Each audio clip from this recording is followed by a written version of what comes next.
Hello C1 family. Yan, dito po tayo sa Fountain of Apple.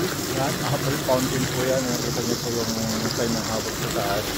So yan, binabati ko po kayo ng maligayang bagong taon, ano? At maganda-handa po tayo dahil po ay parating na po yung ating pong C1 wallet at saka C1 token. Kaya guys, claim nyo na po lahat ng inyong mga C1 token, ano, doon sa may mga C1 rewards at loyalty points, dahil meron po tayong deadline hanggang January 15 lang po yan.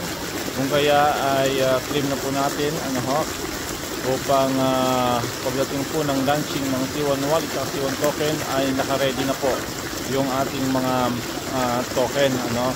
And I hope na ito po ay talagang mag-iingay, kasi nga po ay the founder is aiming to become the number 5 cryptocurrency nga po sa buong mundo.